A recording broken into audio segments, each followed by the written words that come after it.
تو وہ جب بندہ اپنے آخرت بنانے کی بنیاد پر قدم اٹھاتا ہے تو اب شیطان آتا ہے. اس لیے یہ ایک بنیادیں ہیں کہ دنیا میں جو سرمایہ اللہ نے ہمیں دیا ہے یہ وقت کا، تو اس سرمایہ کو فانی چیز پر بندہ ضائع نہ کرے، بلکہ اس کو باقی چیز کے لیے ذریعہ بنا دے، اور باقی مرنے کے بعد ہے، وہ خیر بھی ہے اور ابقا بھی ہے، یعنی بہت بڑھیا ہے اور باقی رہنے والا ہے. تو اس بات کو دل کے اندر اتارنا یہ نفس کا حق ہے، بدن کا حق ہے بندے کا، کہ بنے گا بندہ تب کہ جب اس کے سامنے آخرت کو سامنے رکھ کر زندگی گزار رہا.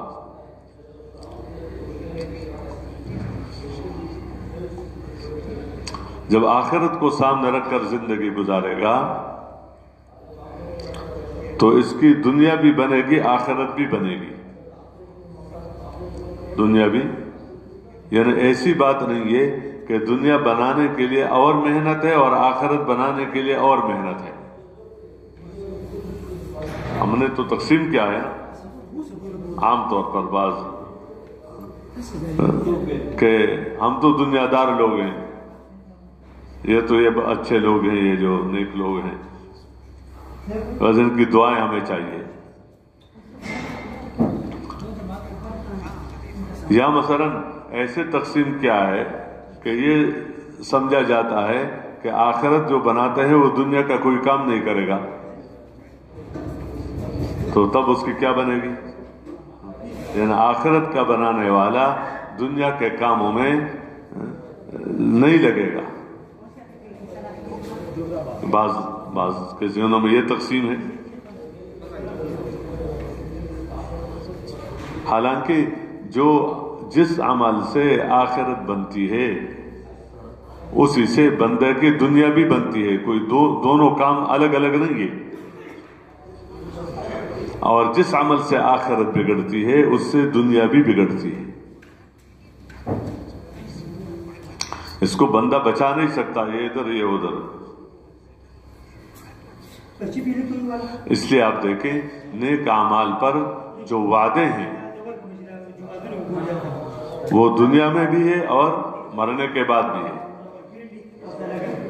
مثال کے طور پر من عمل صالحا من ذکر او انثى وهو مؤمن فلنحيينه حیاتا طیبہ، کہ جس نے عمل کیا نیک اور اندر ایمان ہے، مرد ہو یا عورت کوئی بھی ہو،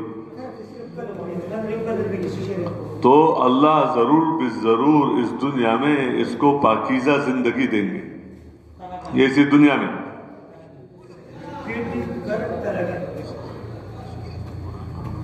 تو یہ حیات طیبہ جو قناعت والی زندگی ہے، اطمینان والی زندگی ہے، اور مستقبل جو مرنے کے بعد جو زندگی ہے اس کے بارے میں اللہ سے اچھا گمان رکھنا، یہ جو چیزیں ہیں، اور جو عمل آخرت کے لیے کر رہا ہے اس عمل کا اپنا ایک مزہ ہے اور اس کا ایک ذائقہ ہے.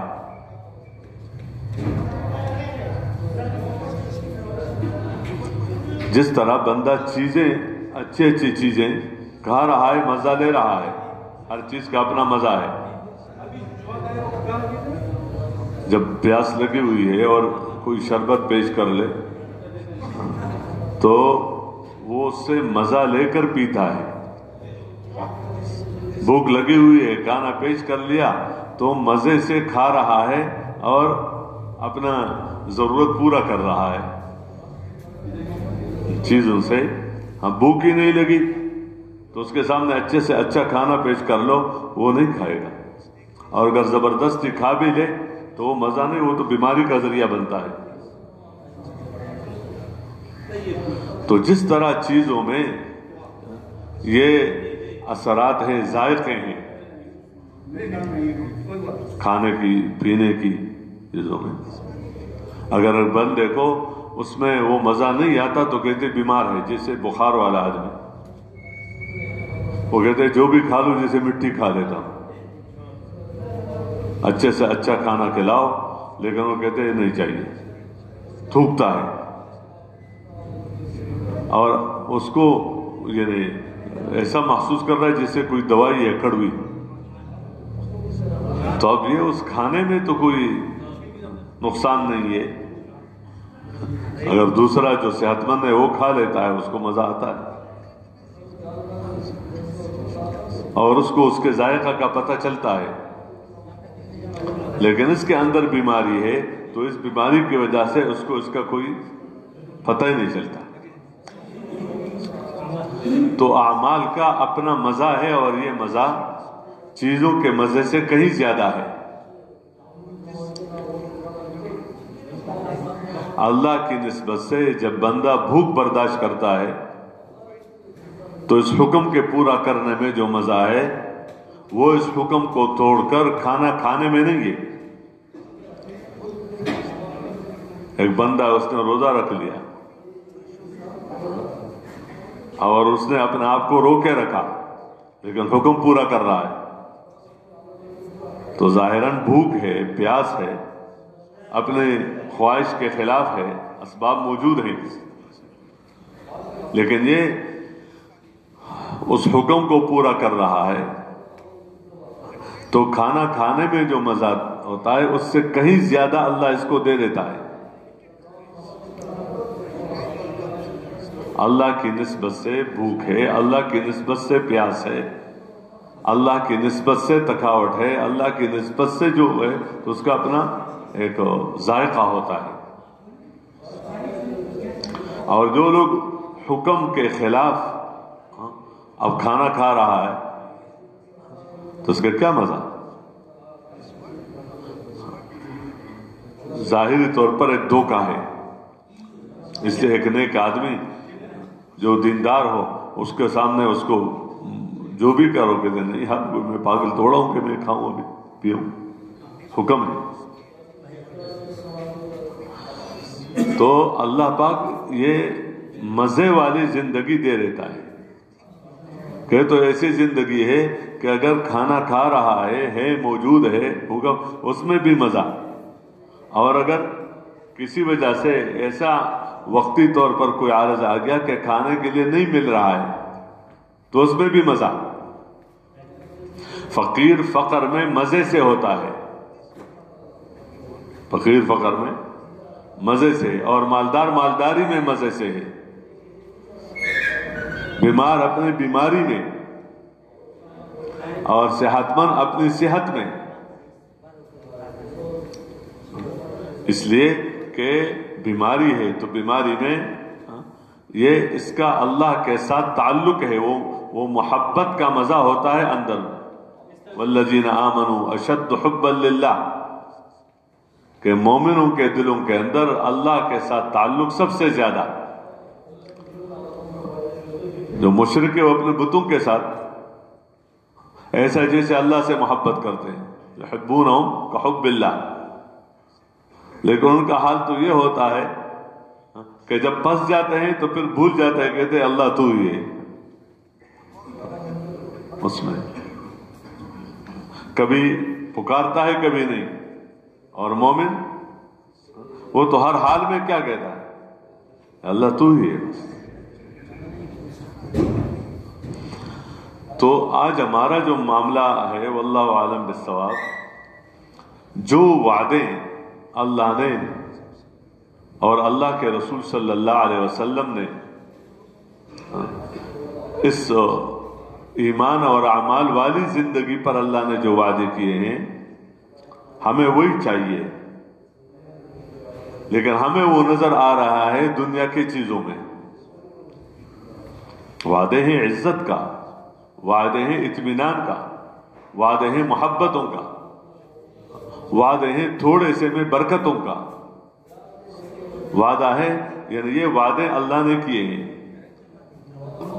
اسی بنیاد پر، اور بندہ یہی تلاش کرتا ہے لیکن اس کو دوسری جگہ نظر آتا ہے۔ اگر یہ صبح سے لے کر شام تک دنیا کما رہا ہے تو کوئی ذلت تو نہیں چاہتا، عزت ہی چاہتا ہے اسی راستے سے، اطمینان ہی چاہتا ہے اسی راستے سے، مسئلے کا حل ہی چاہتا ہے اسی راستے سے۔ کوئی مشکل میں پھنس گیا ہے، اپنے مشکل کا دور کرنا ہی چاہتا ہے اسی راستے سے۔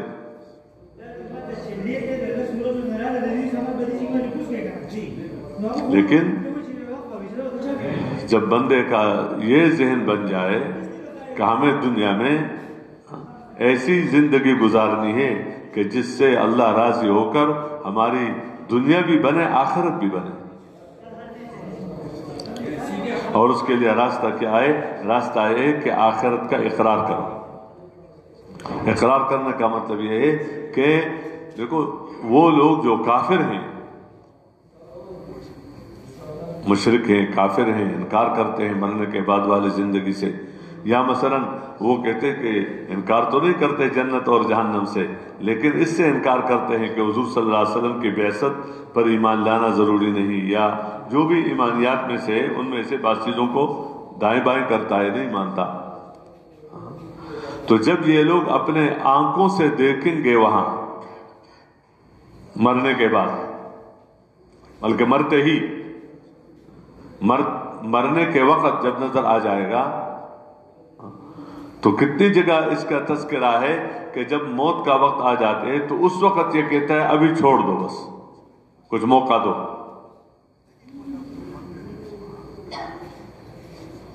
کیوں؟ اس کو پتہ چل گیا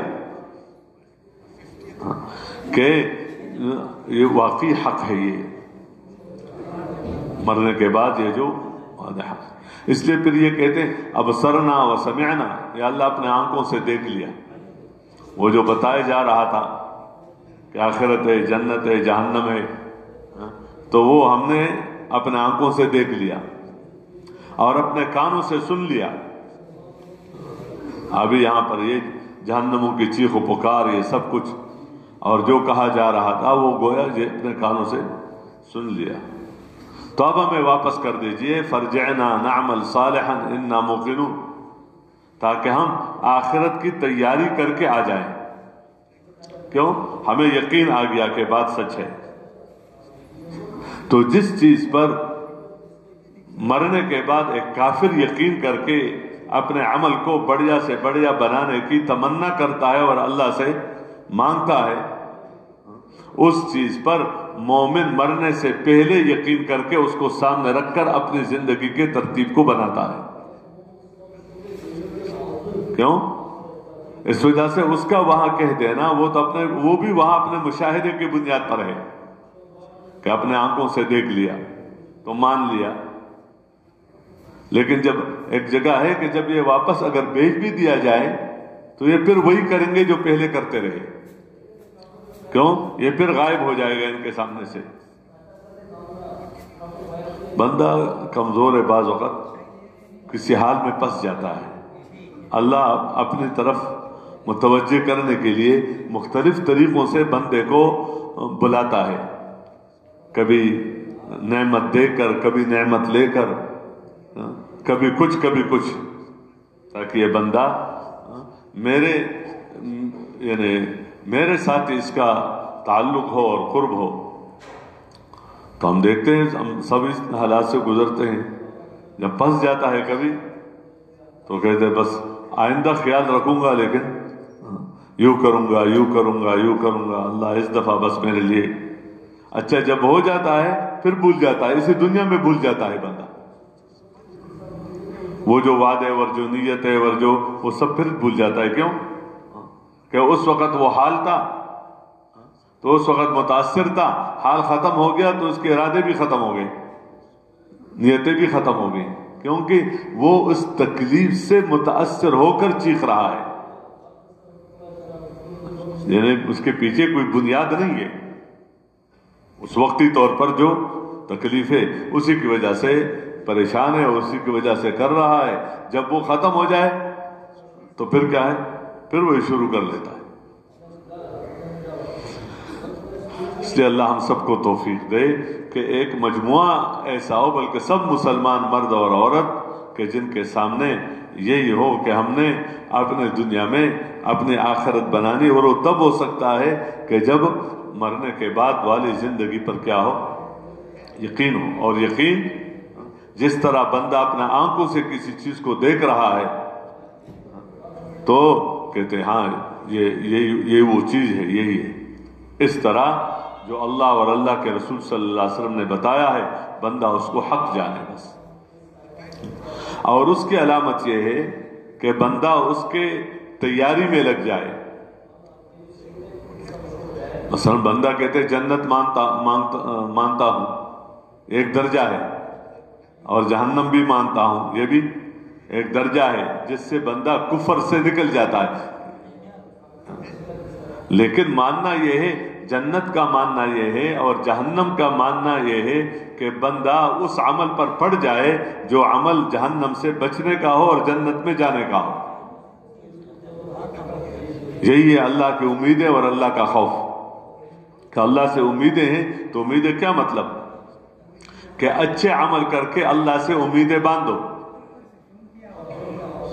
اس لیے یہ تو امیدیں نہیں نا کہ بندہ برا عمل کر کے اللہ سے اچھی امیدیں باندھے، تو بیوقوفی کی بات ہے.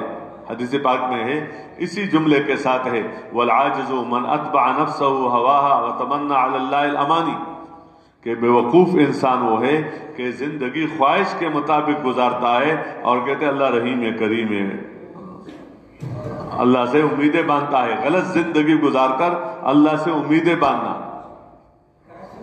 نہیں، اچھی زندگی گزار کر اور پھر اللہ سے امیدیں باندھنا کہ میرا عمل تو اس سطح کا نہیں ہے نہ اتنا، لیکن اللہ سے امید رکھتا ہوں اللہ قبول کرے گا، اللہ پاک میرے سے راضی ہوگا. جہنم کے خوف کا کیا مطلب؟ کہ میں بہت ڈرتا ہوں. کیا ہے؟ بندہ باز بہت ڈرتا رہتا ہوں، یہ خبر بہت اندھیر وہ ہے، بہت ڈر لگا رہتا ہے. تو ڈر کی علامت کیا ہے؟ ڈر کی علامت یہ ہے کہ غلط زندگی بندہ چھوڑ دے. اور امید کی علامتیں کیا ہیں؟ امید کی علامتیں یہ ہیں کہ بندہ صحیح زندگی گزارنا شروع کرے. اس لیے یہ خوش قسمتی اور سعادت مندی ہے انسانوں کی کہ جو اس دنیا میں اپنے آپ کو دنیا کے لیے نہ سمجھے، بس اپنی جان اور مال آخرت کے لیے، اور آخرت کے لیے اس بنیاد پر ہے کہ اللہ نے خرید ہی لیا ہے جنت کے بدلے میں. اب یہ زندگی دونوں بن جائے تو اس پر محنت ہے کہ اپنے عمل پر، جو عمل آخرت کی بنیاد پر ہے تو اس عمل پر محنت کرو. تو عمل پر محنت یقین کے اعتبار سے ہے. اس لیے ہر عمل کے اندر کلمے والا یقین ہوتا ہے. اور وہ کیا کہ جہاں جہاں سے بندے کو جو کچھ نظر آتا ہے تو اس کے اندر کی بات یہ ہو کہ جو نظر آ رہا ہے تو یہ حقیقت نہیں ہے، دھوکہ ہے. کرنے والی ذات اللہ تعالیٰ کی ہے. اس کو اس یقین کے ساتھ بندہ اپنے آپ کو استعمال کرے.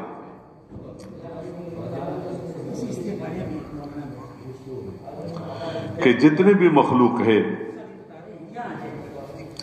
اس راستے سے بندے کی زندگی بنے گی. کتنی بنے گی، کیسی بنے گی؟ جتنا اللہ چاہے، بس جتنا اللہ چاہے. یہی تو امتحان ہے. بعض چیزوں کے اندر اللہ نے اثرات رکھے ہیں، بلکہ ان کے ذمے لگایا ہے کہ تمہارا یہ کام ہے، تمہارا یہ کام ہے، تمہارے ذمے یہ خدمت ہے ان انسانوں کی. اسی کا نام اثرات ہیں.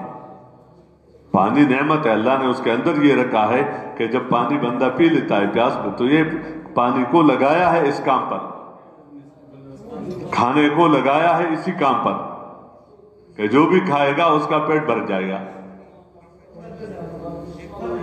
سواری کو لگایا ہے اس کام پر، جو سوار ہوگا تو منزل تک پہنچا، یہ سواری کا کام ہے پہنچانا۔ لیکن یہ سب جتنے بھی ہے اس میں اللہ کی مشیت اور اللہ کا ارادہ ہے، جن جن کو جو جو کام ملا ہے ان کے ذریعے سے جو کچھ وجود میں آ رہا ہے تو اللہ کی مشیت اور اللہ کے ارادے سے ہے، اللہ پاک کے ارادے سے۔ اگر اللہ نہ چاہے تو پھر ان چیزوں سے وہ ظاہر نہیں ہوگا۔ اس لیے معجزات کے ذریعے سے اللہ نے اس کو بتایا اور واضح کیا ہے کہ ظاہری اسباب کے کہ معجزہ ہے یہ حضرت ابراہیم علیہ السلام کا کہ آگ میں پھینکا گیا اور آگ کا کام ہے جلانا، خواہ کوئی برا انسان اس کے اندر ڈال دیا جائے یا نیک، کوئی بھی ہو تو اس آگ کا کام کیا ہے؟ جلانا۔ یہ سبب ہے اس کا، یعنی گویا اس کا وظیفہ ہے، اس کے ذمہ ہے کہ جو تمہارے اندر آئے اس کا جلانا تمہارا کام ہے، اور یہ کام اس کو دیا گیا ہے۔ لیکن جب اللہ چاہے تو اللہ نے بدل دیا اس کے لیے کہ آگ ہے لیکن جلانا نہیں ہے، جلا نہیں سکتی، کیوں؟ اللہ کی مشیت اور اللہ کا ارادہ نہیں ہے۔ تو مخلوق کے راستے سے جو کچھ بھی ہوتا ہے اس کے ساتھ اللہ کا چاہنا ہوتا ہے۔ اس لیے ہمارے ہاں یہ مختصر سا جملہ بار بار ہر جگہ بتایا جاتا ہے کہ مخلوق سے اللہ کے ارادے کے بغیر کچھ بھی نہ ہونے کا یقین دل کے اندر اترا ہوا ہو۔ یہ آخرت کی تیاری ہے کہ کسی عمل میں لگنے سے پہلے اپنے دل کے اعتبار سے اس یقین کے ساتھ اس عمل میں لگو، اور جہاں تک اللہ کے ارادے کا تعلق ہے تو اگر اللہ پاک کسی چیز کا وجود چاہتا ہے تو وہ کسی چیز کا محتاج نہیں ہے۔ اس لیے اللہ پاک سے مخلوق کے بغیر سب کچھ ہونے کا یقین دل کے اندر اترا ہوا ہو، اور مخلوق سے اللہ کے ارادے کے بغیر کچھ بھی نہ ہونے کا یقین دل کے اندر اترا ہوا ہو۔ اللہ نے چاہ لیا، مخلوق نے بھی چاہ لیا، کام بن گیا کہ لیکن کیوں بنا؟ اللہ نے چاہا۔ کوئی کام تھا بندہ نہیں چاہتا تھا کہ ہو، یعنی چاہتا تھا کہ نہ ہو جائے، اللہ نے بھی نہیں چاہا، نہیں ہوا۔ پتہ تب چلتا ہے جب بندہ چاہتا ہے، اللہ نہیں چاہتا، اور جب اللہ چاہتا ہے بندہ نہیں چاہتا، پھر سامنے باتیں آ جاتی ہیں کہ کتنے مواقع ایسے ہیں کہ بندہ نہیں چاہتا ہے وہ حال، لیکن بیمار ہونا نہیں چاہتا، بیمار ہو جاتا ہے، بوڑھا ہونا نہیں چاہتا، بوڑھا ہو جاتا ہے، غریب ہونا نہیں چاہتا، غریب ہو جاتا ہے، ملک ہاتھ سے جانے نہیں چاہتا کہ میرے ہاتھ سے چلے جائے، اور ملک ہاتھ سے چلے جاتا ہے، اور بہت سارے مسئلے۔ تو اس لیے یہ سبق ہے، اور اس سبق، اس یقین کی جگہ دل ہے، دماغ نہیں ہے۔ دماغ، اس لیے اعضاء کو اللہ نے دماغ کے ساتھ نہیں جوڑا ہے، اللہ نے اعضاء کو دل کے ساتھ جوڑا ہے، دل کے ساتھ جوڑا، کیونکہ اس کی جگہ یہی دل ہے کہ یہ بات دل کے اندر اتری ہوئی ہو۔ صرف اتنی سی بات کہ مجھے پتا ہے، مجھے معلوم ہے، میں مانتا ہوں، یہ ایک درجہ ہے کہ انکار نہیں ہے، لیکن صرف اتنی سی بات بندے کو ہر وقت کے ہر عمل پر نہیں ڈالتا ہے، بلکہ جہاں اس کو نفع نظر آ رہا ہے وہی کام کرے گا، اور جہاں نفع نظر نہیں آ رہا ہے تو باوجود اس کے کہ مانتا بھی ہے، جانتا بھی ہے، لیکن نہیں کر سکے گا۔ سچ بولنا چاہیے، پتہ بھی ہے، لیکن سچ بولنا مشکل ہو جائے گا۔ جھوٹ بولنا جو مشکل ہونا چاہیے وہ آسان ہو جائے گا، حالانکہ دین آسان ہے، تو دین تو سچ کا نام ہے، جھوٹ کا نام تو نہیں ہے. جھوٹ سے بچنے کا نام دین ہے، سچ بولنا دین ہے. امانت ہے، خیانت ہے، ظلم ہے، عدل ہے، یہ جتنے بھی چیزیں ہیں تو یہ ہماری سب کی ضرورت اور سب کی حاجت ہے. اور پھر اس کے ساتھ دوسرا یقین کیا ہے کہ اللہ کے ہاتھ میں ہے، لیکن اللہ پاک کے فیصلے یہ بھی اپنے ایمان اور عقیدے کی بات ہے کہ اللہ پاک تمہارے شکلوں کو اور تمہارے مالوں کو دیکھ کر فیصلہ نہیں کرتے. ان اللہ لا ينظر الى صورکم ولا الى اموالکم. تمہارے مالوں کو دیکھ کر اللہ اطمینان کا فیصلہ کر لے کہ اطمینان تو ملے گا اللہ کے ارادے سے، لیکن اطمینان کا سبب مال یہ نہیں ہے. اس لیے اللہ پاک شکلوں کو اور مالوں کو دیکھ کر فیصلہ نہیں کرتا. اب کتنے نقصان میں وہ انسان ہے جو دنیا میں مال اور شکلوں کو جمع کرنے میں لگا رہتا ہے، جبکہ اسی وقت میں یہ اپنے عمل کو بڑھیا سے بڑھیا بنا سکتا تھا. کیوں؟ اللہ کی نظریں اس کے عمل پر ہے اور دل کے اندر جو یقین ہے اس پر ہے، اور اس کی نظریں پیسوں پر ہے، اور پیسوں کے ذریعے سے جو چیزیں ملتی ہیں، کپڑے ہیں، مکانات ہیں، لباس ہے، زیورات ہے، کارخانے ہیں اور گاڑیاں ہیں، جو کچھ بھی ہے اس کی نظریں اس پر ہیں، اسی کو دیکھ کر خوش ہو رہا ہے. اور اللہ کی نظر اس کے عمل پر ہے. اگر عمل ٹھیک نہیں ہے تو اللہ اس کو دیکھ کر ناراض ہو رہا ہے. اب بندہ جو بھی خوش ہے، اس کا نفس خوش ہے، اس سے لوگ خوش ہیں اور لگا ہوا ہے کہ کام بنتا ہوا نظر آ رہا ہے، ایسی بات نہیں ہے. اس لیے اس بات کو دل کے اندر اتارنا کہ جب اللہ ہی کے ہاتھ میں ہے تو اگر ہماری زندگی سنت کے مطابق ہوگی، احکامات کے مطابق ہوگی تو اللہ راضی ہو جائے گا، اور مقصود رضا ہے. گویا اللہ کو حکم کے بغیر کسی ذریعے سے راضی نہیں کر سکتے ہو، اور حکم سے اللہ تب راضی ہوگا جب حکم سنت کے مطابق پورا کرو گے، اور اس حکم سے بھی تب راضی ہوگا سنت کے مطابق جب اس سے مقصود بھی اللہ کی رضا ہو، جب اس سے مقصود بھی اللہ کی رضا ہو. اگر حکم بھی ہے اور سنت بھی ہے لیکن مقصود کوئی اور چیز ہے تو پھر وہ اثرات ظاہر نہیں ہوں گے، وہ باتیں نہیں ہوں گی. اس لیے یہ بتایا کہ یہ اندر اتر جائے کہ اللہ تعالیٰ کے فیصلے جب عمل پر ہیں تو جب عمل میرا صحیح ہوگا، یعنی صحیح کا جس وقت اللہ جو چاہتا ہے اس حکم میں لگنا اور سنت کے مطابق لگنا اور اللہ کی رضا کے لیے لگنا اور آخرت کو سامنے رکھ کر، جس کو احتساب کہا جاتا ہے، اس کو سامنے رکھ کر لگنا اور اللہ کے دھیان کے ساتھ لگنا. اور اس طرح لگنے میں بندے پر جو کچھ گزرے بندے پر جو کچھ گزرے اس کی پرواہ نہ کرے. اگر اس کے مقابلے میں جو بھی چیز آتی ہے اس کی پرواہ نہ کرے، اس کو مؤخر کرے، لیکن جو کرنے کا کام ہے اس کو مؤخر نہ کرے.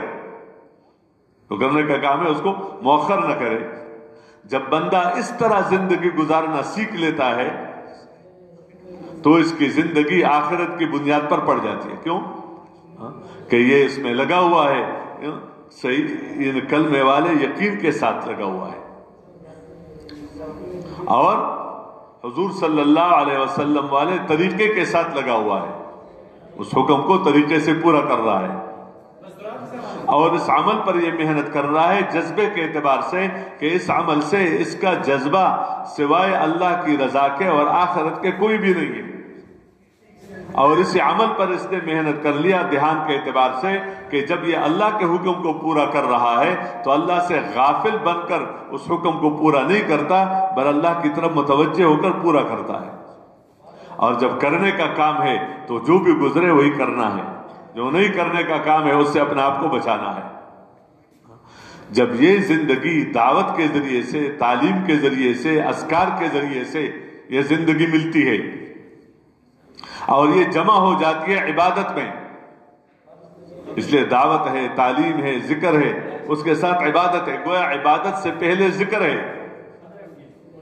اور عبادت سے پہلے عبادت والا علم ہے، اور عبادت سے پہلے اس عبادت پر جو وعدے ہیں اس کا استحضار ہے، اور عبادت سے پہلے جو کلمے والا یقین ہے کہ مسئلہ اللہ کے ہاتھ میں ہے اور میں اللہ کا بندہ ہوں، مجھے اللہ نے اپنی بندگی کے لیے بنایا ہے، تو اس یقین کے ساتھ جب میں اس طرح زندگی گزاروں گا اللہ میرے سے راضی ہو جائے گا. تو یہ اس سے پہلے ہے. تو جب بندے کی عبادت بڑھیا سے بڑھیا بن جاتی ہے، عبادت بڑھیا سے بڑھیا بن جاتی ہے، تو پھر اس انسان کی باہر کی زندگی ٹھیک ہو جاتی ہے. کیونکہ عبادات میں نماز ہے، عبادات میں روزہ ہے، عبادات میں زکوٰۃ ہے، عبادت میں حج ہے. جب یہ زندگی ٹھیک ہو جاتی ہے، ٹھیک ہونے کا مطلب یہ ہے کہ جب ان خوبیوں کے ساتھ ہو جاتی ہے تو اب اس انسان کا کمانا، خرچ کرنا اور بھی بچوں کا پالنا اور دیکھنا سننا ہر عمل وہ ٹھیک ہو جاتا ہے. اس لیے اپنے زندگی کو صحیح رخ پر لانا، اپنے بھی بچوں کی زندگی کو صحیح رخ پر لانا، یہ ہم سب کی ذمہ داری ہے. قوا انفسکم واہلیکم نارا. اور ہر ایک اس پر آ جائے تو اس کے لیے ایسے مجموعے کا ہونا ضروری ہے جو ان سب پر محنت کر کے ان کو صحیح رخ پر لانے کی کوشش کرے. یہ انہی لوگوں میں سے کچھ لوگ ایسے ہو جن کا یہی کام ہو، ان کا یہی کام، جیسے یہی کام ہو تو ان کے ذریعے سے یہ خیر عام ہوگا. دیکھو دینے والا کون ہے؟ اللہ ہے. جیسے دنیا کے اعتبار سے بعض لوگوں نے بعض کاموں کو اپنا کام بنایا ہے، اس میں وہ ضرورت کے اعتبار سے نہیں لگتے، اس میں وہ کام کے اعتبار سے لگتے ہیں. مثال کے طور پر کسی سے پوچھو تمہارا کیا کام ہے، تو وہ کہتے میرا کاروبار کپڑے کا ہے، میرا کاروبار جوتے کا ہے، میرا کاروبار گھر بنانے کا ہے. تو کن کے لیے بناتا ہے؟ اوروں کے لیے بناتا ہے. اپنے لیے تو ایک گھر کافی ہے، دو کافی ہے. اور یہ جب سے جوان ہوا وہیں سے لے کر ابھی تک جو ہے بوڑھا ہو گیا اور اس کا یہی کام ہے، پتہ نہیں کتنے گھر بنا کے دیے ہیں اس نے. تو یہ انہی کے ذریعے سے کام وہ ہوتا ہے، کاروبار وہ ہوتا ہے کہ جس کے ذریعے سے اوروں کی ضرورتیں پوری ہو رہی ہوں. تو جنہوں نے کپڑوں کو کام بنایا ان کے ذریعے سے دوسروں کے کپڑوں کی ضرورت پوری ہو رہی ہے. کسی کے ذریعے سے دوسروں کے جوتے کی ضرورت پوری ہو رہی ہے، ٹوپی کی محنت پوری ہو رہی ہے. اس طرح ایک طبقہ ایسا ہو جن کے ذریعے سے عام لوگوں کی وہ دینداری کی ضرورتیں پوری ہو جائیں، یا اپنے نماز پڑھنے سے، اپنے روزہ رکھنے سے، اپنی زکوٰۃ دینے سے، یا اپنے کاروبار کو شریعت کے مطابق کرنے سے، یا اپنے خرچ کو ٹھیک کرنے سے، یا وقتی طور پر کسی کو کہہ دینا کہ اچھا کام کرو برا نہ کرو، اس کہنے سے چیزیں پھیلتی نہیں ہے، عام نہیں ہوتی. عام تب ہوتی ہے کہ جب بندہ اس کو اپنا کام بنا دے. تو جب یہ بندہ اس کو کام بنا لیتا ہے، جیسے دنیا کے اعتبار سے کسی نے دکان کو، زمین کو کام بنایا، اس کے ساتھ وہ کھانا کھا لیتا ہے، اس کے ساتھ پانی پیتا ہے، جب بھوک لگ جاتی ہے کھانا کھاتا ہے، پیاس لگ جاتی ہے پانی پیتا ہے، اپنے بھی بچوں کی ضرورتیں پورا کرتا ہے. لیکن وہ سب جو کرتا ہے وہ اپنے اس کاروبار کے ساتھ کرتا ہے. اس طرح یہ خوش قسمت طبقہ وہ ہوگا جو اپنے دنیا کا جو بھی کام کرے گا تو وہ اس مبارک کام کے تابع کر کے کرے گا.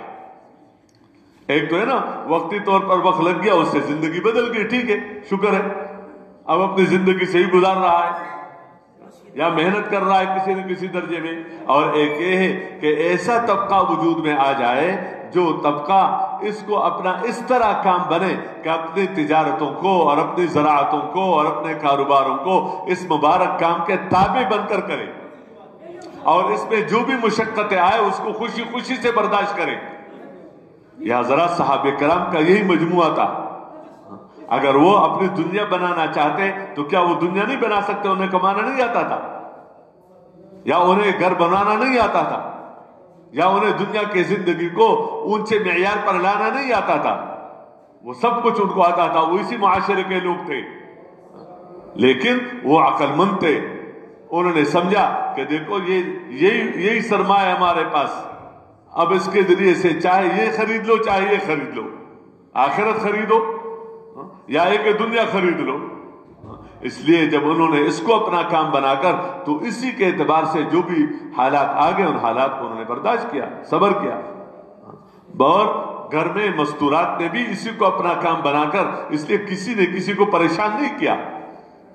کہیں قصے نظر نہیں آتے کہ عورتوں نے اپنے مردوں کو کیا کیا ہو، پریشان کر لیا ہو کہ دیکھو یہ تم اسی میں لگے رہتے ہو اور یہاں کیا ہو رہا ہے، ہمارے پاس تو یہ نہیں ہے، وہ نہیں ہے، وہ نہیں ہے۔ نہیں، وہ نہیں کو نہیں دیکھتے تھے، وہ اس کو دیکھتے تھے کہ اس کی برکت سے کتنا ایمان بڑھ رہا ہے، کتنا اللہ کے ساتھ تعلق بڑھ رہا ہے، کتنے ہم دعا والے بن رہے ہیں، سنت زندگی کتنی آ رہی ہے، ہمارے دلوں میں دن کے مٹنے کا غم درد کتنا پیدا ہو رہا ہے، اور ذمہ داری کا احساس کتنا پیدا ہو رہا ہے، اسی کو دیکھ کر وہ خوش ہوتے تھے۔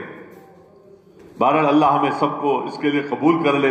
تھوڑا بہت وقت اللہ کے فضل سے بندہ فارغ کر کے آ جاتا ہے، لیکن جب اللہ سے مانگتا ہے تو مانگنا ہو تو پورا مانگو اللہ سے۔ اور